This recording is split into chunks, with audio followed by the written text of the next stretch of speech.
What up, world? Established Rich coming right back at you.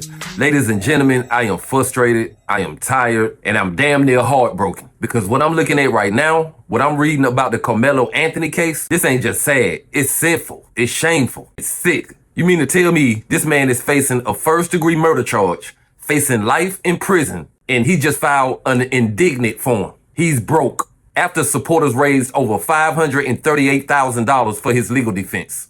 This ain't gonna fly. Not today, but somebody gotta say it, and I guess it's me. Good afternoon. Earlier this spring, our community was shaken by what happened at a school track meet in Frisco. The violent loss of 17-year-old Austin Metcalf.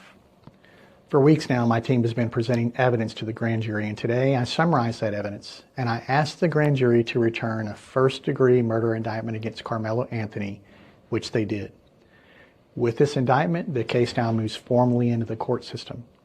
From this point forward, we'll continue doing our job both fully and fairly to pursue justice under the law. As for the scheduling of the trial, that will be up to the court.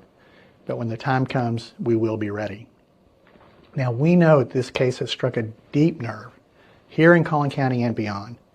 And that's understandable. When something like this happens at a school event, it shakes people to the core. But let's remember that the justice system works best when it moves with steadiness and principle. That's what we're committed to, and that's what this case deserves. We're also mindful of Austin's family and everyone who loved him. Please keep them in your thoughts, and if you're willing, your prayers as well. Finally, let's remember that a defendant is presumed innocent unless and until proven guilty in a court of law.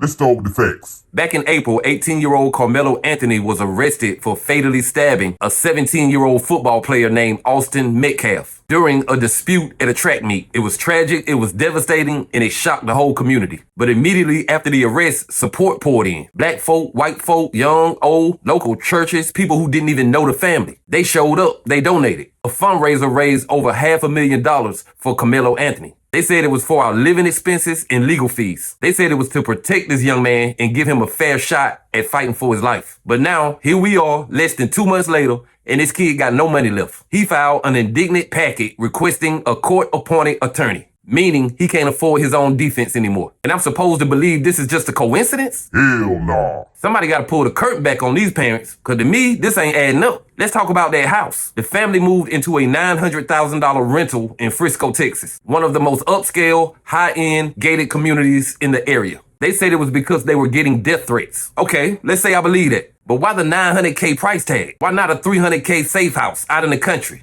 Why not a secure apartment with a private security? Why the luxury zip code? Then let's talk about the car. A neighbor told reporters that a brand new car showed up soon after they moved in. New paper tags, fresh off the lot, expiring June 4th. And you mean to tell me that was paid for with security expenses? Or was that just mom and dad enjoying the donation run? The boy should have had a lawyer day one. I'm talking about top tier, no games, murder case attorney behind him. Retainers paid, hours billed, motions filed. But instead, we got a family blowing money on a house and a car. Talking about bodyguards and living expenses. And now begging for another $1.4 million. Come on, dawg. And then, Lord have mercy, that press conference. His mother, Kayla Hayes, standing at the podium crying her eyes out. And the father, he's standing there looking like a damn coat rack, wiping her tears, not saying a word. No presence, no strength, no accountability. Man, you supposed to be the rock. You supposed to be the one to say, we got him, we gonna fight. He not going down without a defense. Instead, you standing there let her do all the talking, all the spinning, all the crying. And now we find out y'all blew through over $500,000 and your son gotta ask the state for a lawyer? I don't care what nobody say. That's fraudulent energy. You can call it irresponsible. You can call it mismanagement. I'm calling it sick because that money was for him, for his defense, for his future, for his freedom. And y'all turned it into a real estate escape route. Now y'all got the nerve to go back and ask for $1.4 million more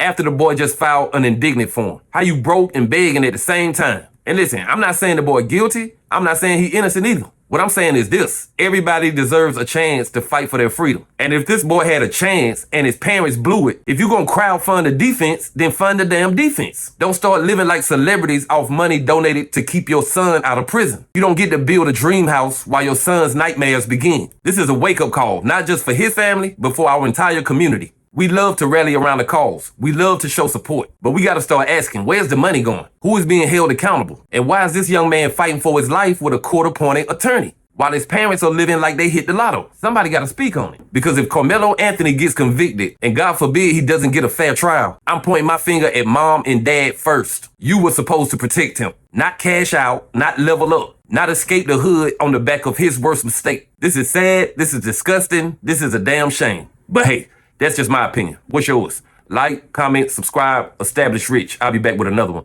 Peace.